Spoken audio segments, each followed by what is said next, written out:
गांव बरगांव चारों तरफ से घने जंगलों से घिरा हुआ था। ये गांव छोटा जरूर था, लेकिन यहाँ की हवा, यहाँ का माहौल बाकी जगहों से कुछ अलग ही लगता था। लोग मानते थे कि इस गांव के पीछे कोई रहस्य छिपा है जिसे कोई जानना नहीं चाहता। गांव में अक्सर रात के समय अजीब अजीब घटनाएं होती थीं। कभी अचानक किसी के घर की खिड़की अपने आप खुल जाती, कभी खेतों में काम करने वाले किसानों को ऐसा लगता मानो कोई उनकी पीठ पर नजर गड़ाए खड़ा हो। गांव वाले कहते थे कि जंगल के भीतर एक पुरानी हवेली है जो सदियों से वीरान पड़ी है। कोई भी उस हवेली के पास जाना नहीं चाहता था। बच्चे तक वहां खेलने नहीं जाते थे। बुजुर्ग कहते थे जिसने भी उस हवेली में कदम रखा वो जिंदा लौटकर नहीं आया। गांव का एक लड़का था, आदित्य, शहर में पढ़ाई करके लौटा था और उसे इन सब बातों पर विश्वास नहीं था। वह गांव वालों की कहानियों को अंधविश्वास मानता, लेकिन उसके मन में हमेशा यह सवाल उठता, अगर हवेली में कुछ नहीं है तो गांव वाले इतना डरते क्यों हैं? एक रात जब आसमान में बादल छाए हुए थे और चारों तरफ अंधेरा फैला हुआ था, आदित्य अपने दोस्त रवि से बोला, चलो आज हवेली तक चलते हैं, देखेंगे वहां है क्या। रवि डर गया। पागल हो गया है क्या? लोग कहते हैं वहां आत्माएं भटकती हैं, मैं तो वहां नहीं जाऊंगा। आदित्य हंसते हुए बोला, डरपोक मत बनो, ये सब सिर्फ कहानियां हैं, मैं जाकर सच्चाई पता करूंगा। रवि लाख मना करता रहा, लेकिन आदित्य का जिद्दी स्वभाव उसे रोक न सका।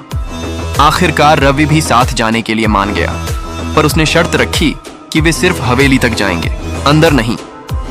रात के करीब 11 बजे दोनों हाथ में टॉर्च लेकर हवेली की ओर चल पड़े। रास्ता इतना सुनसान था कि जैसे हर पेड़, हर झाड़ी उन्हें देख रही हो। ज्यों-ज्यों वे हवेली के पास पहुंचते, हवा भारी होने लगी। अचानक झाड़ियों में से कुछ हिलने की आवाज आई। रवि डर कर बोला, कौन है वहां? लेकिन वहां कोई नहीं था। हवेली सामने थी, एक विशाल जर्जर इमारत। उसकी दीवारों पर काई जमी हुई थी और टूटी खिड़कियां मानो चीख चीख कर अपनी दास्तान सुना रही हों। हवेली के दरवाजे पर एक बड़ा सा लोहे का ताला लटका हुआ था, लेकिन दरवाजा आधा खुला हुआ लग रहा था। आदित्य ने कहा, देखा, ये कोई भूत प्रेत नहीं, ये हवेली तो वैसे ही टूटी फूटी है। रवि कांपती आवाज में बोला, अब हमने देख लिया, चलो वापस चलते हैं। लेकिन आदित्य ने दरवाजा धक्का देकर खोल दिया और टॉर्च की रोशनी अंदर डाली। अंदर का नजारा देखकर दोनों कुछ पल के लिए जम गए। हवेली का आंगन धूल और जाले से भरा था। टूटी कुर्सियां, फटे पर्दे और चारों तरफ अजीब सी बदबू फैली थी। लेकिन सबसे डरावनी बात थी दीवारों पर बने अजीब चिन्ह। वे चिन्ह किसी पुरानी भाषा जैसे लगते थे और मानो किसी ने खून से लिखे हों। रवि डर के मारे पीछे हट गया। मैं नहीं जा रहा आगे। लेकिन आदित्य को जैसे जिद हो गई थी। वह धीरे धीरे अंदर बढ़ने लगा। हवेली की दालान में उसके कदमों की आहट गूंज रही थी। तभी अचानक ऊपर वाली मंजिल से किसी के चलने की आवाज आई। दोनों टॉर्च ऊपर की ओर घुमाते हैं, पर वहां कोई नहीं था। फिर भी छत से जैसे किसी के रेंगने की आवाज आ रही थी। रवि घबराकर बोला, ये आवाज कैसी है? कोई हमें देख रहा है। आदित्य बोला, शायद चूहे होंगे। तभी अचानक हवा का एक तेज झोंका आया और दरवाजा अपने आप बंद हो गया। जोरदार धमाके की गूंज हवेली में फैल गई। रवि चीख पड़ा, हम फंस गए आदित्य। दोनों ने मिलकर दरवाजा खोलने की कोशिश की, लेकिन दरवाजा जैसे अंदर से किसी ने पकड़कर बंद कर दिया हो। अचानक हवेली के अंधेरे हिस्से से एक धीमी हंसी सुनाई दी। कोई आया है। दोनों की रूह कांप गई। टॉर्च की रोशनी कांपते हाथों से इधर उधर दौड़ रही थी। फिर उन्होंने देखा, आंगन के बीच में एक औरत का साया खड़ा था। उसका चेहरा धुंधला था, पर आंखें लाल चमक रही थीं। वह धीरे धीरे उनकी ओर बढ़ने लगी। रवि चिल्लाया, भागो आदित्य। दोनों हवेली के अंदर भागते हुए किसी कमरे में घुस गए और दरवाजा बंद कर लिया। बाहर से उस औरत के पायल की आवाज पास आती जा रही थी। कमरे के भीतर अंधेरा था। टॉर्च की रोशनी जब दीवार पर पड़ी तो दोनों हक्का बक्का रह गए।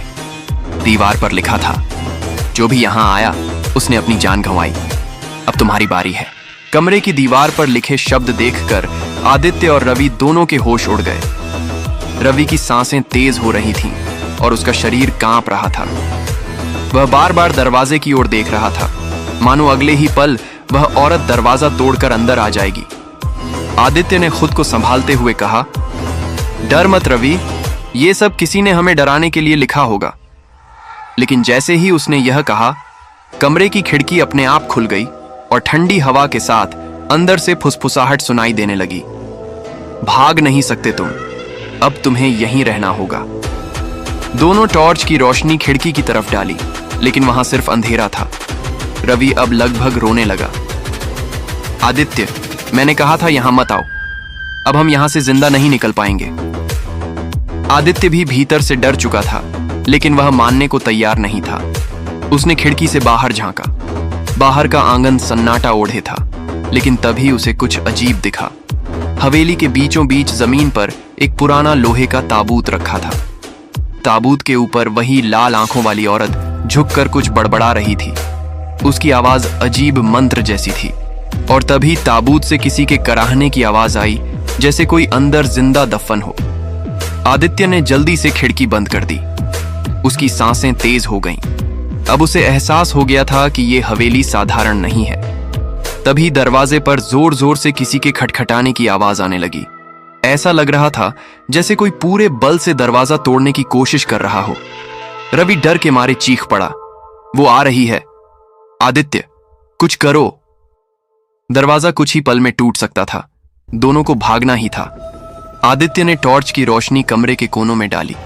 तभी उसे फर्श पर एक छोटा सा ट्रैप डोर, नीचे जाने का दरवाजा दिखा।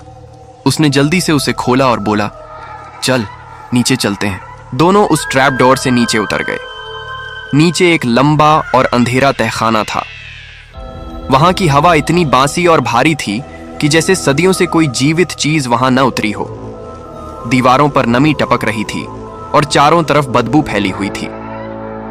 तहखाने में थोड़ी दूर जाने पर उन्हें पुराने लकड़ी के संदूक और टूटी हुई मूर्तियां दिखीं, लेकिन सबसे डरावनी चीज थी मानव खोपड़ियों का ढेर। रवि कांपते हुए बोला, ये सब असली खोपड़ियां हैं। आदित्य की आंखें फैल गईं। इतने सारे इंसानी कंकाल देखकर उसके अंदर की हिम्मत भी डगमगाने लगी। अचानक तहखाने की गहराई से किसी के गाने की आवाज आई, लोरी सुनो, सो जाओ, हमेशा के लिए सो जाओ। दोनों एक दूसरे की तरफ देखे बिना तेजी से उस आवाज की दिशा से दूर भागने लगे।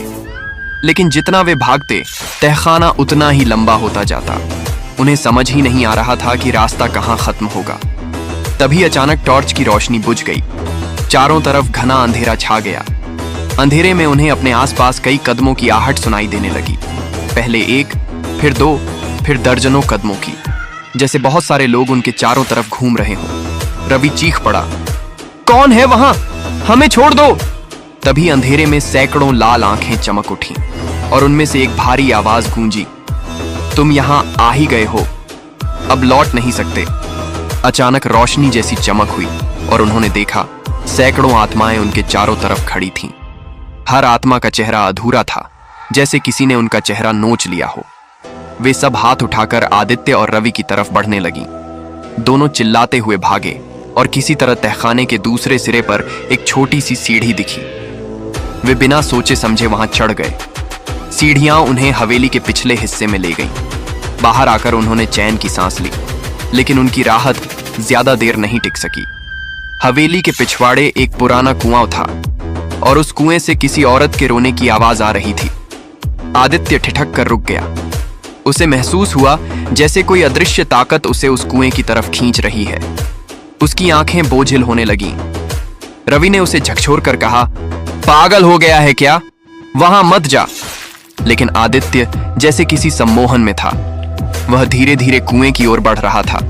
रवि ने उसे रोकने की कोशिश की, लेकिन तभी कुएं से एक सफेद हाथ बाहर निकला और आदित्य की कलाई पकड़ ली। आदित्य चीख पड़ा और गिर पड़ा। रवि ने उसका हाथ खींचकर छुड़ाने की कोशिश की, लेकिन उस हाथ की पकड़ बेहद मजबूत थी। रवि ने पास पड़ी एक पत्थर उठाकर उस हाथ पर मारा। तभी हाथ कुएं के अंदर गायब हो गया और आदित्य बेहोश हो गया। रवि ने उसे संभाला और जैसे तैसे हवेली से बाहर खींचकर जंगल की ओर भागा। लेकिन जब वे जंगल में पहुंचे तो उन्हें महसूस हुआ कि जंगल वैसा नहीं रहा। पेड़ टेढ़े मेढ़े होकर मानो रास्ता रोक रहे थे। और हर पेड़ की छाल पर वही खून से लिखे अजीब चिन्ह बने थे। रवि घबरा कर बोला, ये क्या हो रहा है? हम बाहर निकले हैं या फिर भी उसी हवेली के अंदर हैं? तभी आदित्य धीरे धीरे होश में आया। उसकी आंखें लाल थीं और चेहरा बिल्कुल बदल चुका था। वह अजीब सी आवाज में बोला, हम बाहर नहीं निकले, अब हम हवेली का हिस्सा बन चुके हैं। जंगल में चारों तरफ अजीब सन्नाटा था। हवा भी जैसे रुक सी गई थी। आदित्य की आंखें अब भी लाल थीं और उसकी आवाज बदल चुकी थी। रवि कांपते हुए पीछे हट गया। आदित्य, ये तू क्या बोल रहा है? आदित्य हंस पड़ा। तू समझा नहीं रवि, हवेली सिर्फ एक जगह नहीं है, वो जिंदा है। जिसने भी उसमें कदम रखा वो उसकी जकड़ से कभी नहीं निकल सका। अब मैं भी उसी का हिस्सा हूं और तू भी। रवि के पैरों तले जमीन खिसक गई। वह डरते डरते बोला, नहीं, ये सच नहीं हो सकता, मैं यहां से निकल जाऊंगा। लेकिन तभी पेड़ के बीच से वही औरत प्रकट हुई। उसका चेहरा अब साफ दिख रहा था, आधा जला हुआ, आधा सड़ा हुआ। आंखें लाल आग की तरह जल रही थीं और उसके बाल हवा में ऐसे उड़ रहे थे जैसे जिंदा सांप हों। उसने गहरी आवाज में कहा, भागकर कहां जाओगे? ये जंगल भी हवेली का हिस्सा है। जो यहां आया वह हमेशा के लिए हमारा हो गया। रवि ने चारों तरफ देखा। हर पेड़, हर झाड़ी से परछाइयां निकल रही थीं। सैकड़ों साएं उसके चारों ओर मंडरा रहे थे। रवि ने हिम्मत जुटाकर जमीन से लकड़ी उठाई और जोर से चिल्लाया, तुम्हें मुझे नहीं पकड़ पाओगे। वह भागने लगा, लेकिन जितना वह भागता उतना ही जंगल उसके चारों तरफ घूमकर फिर वही जगह बना देता। ऐसा लगता था कि वह एक अंतहीन चक्रव्यूह में फंस गया है। आदित्य अब पूरी तरह से बदल चुका था। उसके होठों से अजीब मंत्र जैसे शब्द निकल रहे थे। उसका शरीर कांप रहा था और आंखों से खून के आंसू बह रहे थे। वह धीरे धीरे हवेली की दिशा में लौट रहा था, मानो कोई अदृश्य ताकत उसे खींच रही हो। रवि ने उसे रोकने की कोशिश की। आदित्य, रुक जा, तू मेरा दोस्त है, खुद को खो मत दे।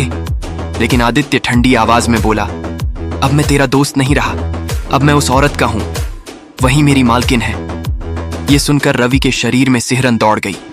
उसने चारों तरफ देखा, लेकिन हर तरफ वही लाल आंखें और डरावनी परछाइयां। तभी अचानक जंगल की जमीन फटने लगी। जमीन से हाथ निकलने लगे, सड़े गले हाथ जो मानो कब्र से उठ रहे हों। उन हाथों ने रवि के पैरों को पकड़ लिया। वह चीख पड़ा और छटपटाने लगा, छोड़ो मुझे, कोई तो बचाओ। तभी उसके कानों में एक धीमी आवाज गूंजी, अगर बचना है तो हवेली के रहस्य को जानना होगा। यह आवाज न तो औरत की थी, न ही किसी आत्मा की। यह किसी बच्चे की आवाज जैसी लग रही थी। रवि ने हिम्मत जुटाकर पूछा, कौन हो तुम, कहां हो? आवाज फिर आई, कुएं के नीचे आओ और देखो। रवि ने तुरंत अपने पैरों को छुड़ाने की कोशिश की। किसी तरह उसने पास पड़ा पत्थर उठाया और उन हाथों पर मारा। हाथ धीरे धीरे मिट्टी में समा गए। वह भागते हुए फिर उसी पुराने कुएं तक पहुंचा। कुआं अंधेरा था और उसके भीतर से ठंडी हवा आ रही थी। रवि ने झांक कर देखा तो कुएं के अंदर सीढ़ियां दिखाई दी। डर तो बहुत था, लेकिन उसके पास और कोई रास्ता नहीं था। उसने गहरी सांस ली और कुएं के अंदर उतर गया। अंदर का रास्ता लंबा और तंग था। दीवारों पर मशालें लगी थीं जो अपने आप जल रही थीं। ये देखकर रवि और हैरान हो गया। वह धीरे धीरे नीचे उतरता गया। सीढ़ियां खत्म होने पर वह एक बड़े कक्ष में पहुंचा। वहां एक बच्चा बैठा था, करीब 10 साल का, लेकिन उसका शरीर आधा पारदर्शी था। उसकी आंखें मासूम थीं, लेकिन चेहरा उदास। रवि कांपते हुए बोला, तुम कौन हो? बच्चा धीरे से बोला, मेरा नाम अर्जुन है, मैं भी कभी इस गांव में रहता था, लेकिन उस औरत ने मुझे मार डाला और मेरी आत्मा को बांध लिया। मैं यहां सालों से फंसा हूं। रवि ने पूछा, ये औरत कौन है? हवेली में क्या है? अर्जुन ने गहरी सांस लेकर कहा, वो औरत कोई साधारण आत्मा नहीं, वो एक चुड़ैल है जिसका नाम चंद्रिका था। बहुत साल पहले वह तांत्रिक विद्या सीखती थी, लेकिन उसकी भूख बढ़ती गई। उसने अपने ही परिवार और गांव वालों की बलि देनी शुरू कर दी। जब लोगों को पता चला तो उन्होंने उसे जिंदा हवेली में बांधकर जला दिया, लेकिन उसकी आत्मा नष्ट नहीं हुई, बल्कि और शक्तिशाली होकर लौट आई। रवि की रूह कांप गई। अर्जुन आगे बोला, तभी से हवेली उसके श्राप की जगह बन गई। जो भी वहां जाता है वो उसकी कैद में आ जाता है, और अब तुम्हारा दोस्त आदित्य भी उसी के जाल में फंस गया है। रवि ने घबरा कर पूछा, तो मैं क्या करूं? मैं अपने दोस्त को कैसे बचाऊं? अर्जुन बोला, एक ही तरीका है। हवेली के आंगन में रखा लोहे का ताबूत, उसमें चंद्रिका की हड्डियां बंद हैं। अगर उन हड्डियों को पवित्र अग्नि में जला दिया जाए तो उसका श्राप टूट सकता है, लेकिन यह आसान नहीं होगा। उसके साए तुम्हें रोकेंगे और शायद तुम्हारी जान ले लेंगे। रवि ने गहरी सांस ली। डर तो उसके भीतर समाया था, लेकिन दोस्ती का रिश्ता उसके डर से बड़ा था। उसने दृढ़ आवाज में कहा, मैं कोशिश करूंगा। अगर आदित्य को बचाने का यही तरीका है तो मैं करूंगा। अर्जुन मुस्कुराया, याद रखना, हवेली तुम्हें बार बार भ्रम में डालेगी। जो दिखेगा वो सच नहीं भी हो सकता। खुद पर भरोसा रखना। यह कहकर अर्जुन की आत्मा धीरे धीरे धुंध में बदलकर गायब हो गई। रवि कांपते हाथों से फिर सीढ़ियां चढ़कर कुएं से बाहर आया। बाहर आते ही उसने देखा कि हवेली दूर से और भी डरावनी लग रही थी। आसमान में काले बादल उमड़ रहे थे और बिजली की चमक से हवेली की दीवारें लाल दिखाई देती थीं। वह जानता था कि अब उसे हवेली के आंगन तक जाना होगा और ताबूत खोलना होगा। लेकिन सवाल यह था, क्या वह चंद्रिका और उसके सायों से बच पाएगा? रवि का दिल जोर जोर से धड़क रहा था। उसके कानों में अर्जुन की बातें गूंज रही थीं। लोहे के ताबूत को खोलो और उसकी हड्डियों को पवित्र अग्नि में जलाओ। वह धीरे धीरे हवेली की ओर बढ़ा। जंगल अब शांत था, लेकिन यह सन्नाटा और भी डरावना लग रहा था। हर कदम पर उसे महसूस हो रहा था कि कोई उसके पीछे पीछे चल रहा है, लेकिन जब भी वह मुड़कर देखता, वहां सिर्फ अंधेरा और हवा थी।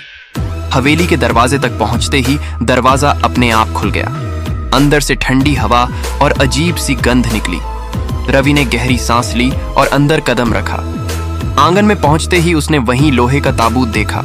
वह बिल्कुल वैसा ही था जैसा उसने खिड़की से देखा था, लेकिन अब ताबूत पर मोटी जंजीरें लिपटी हुई थीं। ताबूत के चारों ओर लाल निशान बने थे, मानो किसी ने उसे तांत्रिक विधि से बांधा हो। रवि ताबूत की तरफ बढ़ा ही था कि अचानक चारों ओर से हंसी गूंज उठी। सोचा मुझे इतनी आसानी से मिटा दोगे? यह चंद्रिका की आवाज थी। वह अचानक ताबूत के पास प्रकट हो गई। उसका चेहरा अब और भी भयानक था। आंखों से खून बह रहा था, शरीर से धुआं उठ रहा था। उसके पीछे सैकड़ों साए खड़े थे। रवि ने कांपते हुए भी हिम्मत जुटाई और चिल्लाया, तू चाहे जो कर ले, मैं तुझे खत्म करके रहूंगा। मैं अपने दोस्त को बचाऊंगा। चंद्रिका दहाड़ते हुए बोली, तेरी हिम्मत कैसे हुई? तुझे अभी यहीं खत्म कर दूंगी। साए रवि की ओर बढ़ने लगे।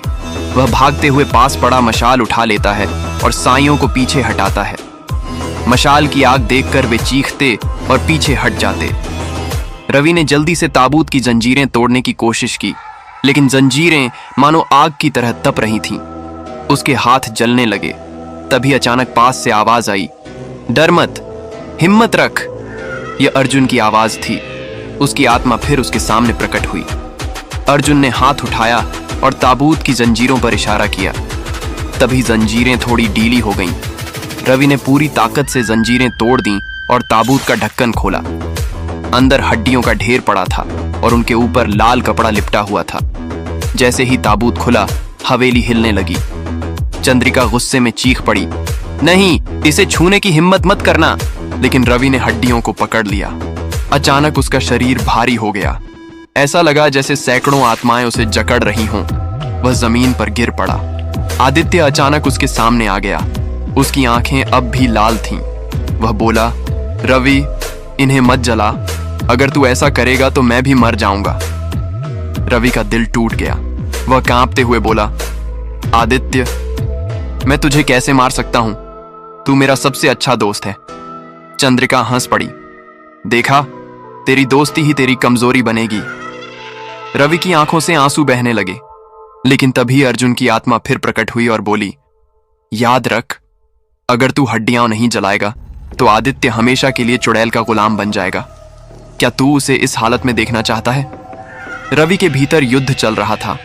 एक तरफ दोस्ती थी, दूसरी तरफ सच्चाई। उसने आदित्य की ओर देखा। उसके चेहरे पर गुस्सा और डर दोनों थे।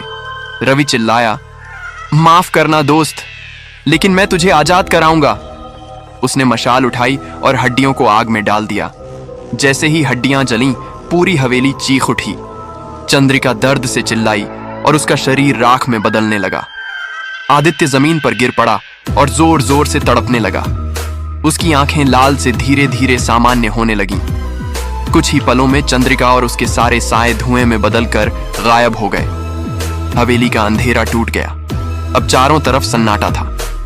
रवि घुटनों के बल गिर पड़ा। उसके हाथ जल चुके थे, लेकिन उसकी आंखों में राहत थी। उसने देखा कि आदित्य धीरे धीरे उठ रहा है। अब वह सामान्य हो चुका था। आदित्य ने कांपती आवाज में कहा, तूने मेरी जान बचा ली। रवि ने आंसू भरी आंखों से कहा, दोस्ती हमेशा मौत से बड़ी होती है। तभी अर्जुन की आत्मा फिर उनके सामने आई। अब उसका चेहरा मुस्कुराहट से भरा था। उसने कहा, धन्यवाद। तुमने न सिर्फ अपने दोस्त को बचाया, बल्कि मुझे और उन सब आत्माओं को भी मुक्त कर दिया जो सदियों से बंधी थीं। यह कहते ही अर्जुन की आत्मा धीरे धीरे आसमान की ओर उठने लगी और रोशनी में विलीन हो गई। हवेली अब वीरान हो चुकी थी। उसके चारों ओर की दीवारें गिरने लगीं। रवि और आदित्य ने बाहर निकलकर पीछे मुड़कर देखा। हवेली राख में बदल रही थी। दोनों ने राहत की सांस ली, लेकिन उनके दिल में यह डर हमेशा के लिए बस गया कि अगर इंसान लालच और तंत्र मंत्र की ताकत में डूब जाए तो वह मौत से भी ज्यादा भयानक बन सकता है। गांव के लोग जब अगले दिन वहां पहुंचे तो उन्होंने देखा कि हवेली की जगह सिर्फ राख और टूटी ईंटें पड़ी हैं, और उस राख पर बड़े बड़े अक्षरों में लिखा था, अंधेरे की परछाइयां हमेशा लौट सकती हैं,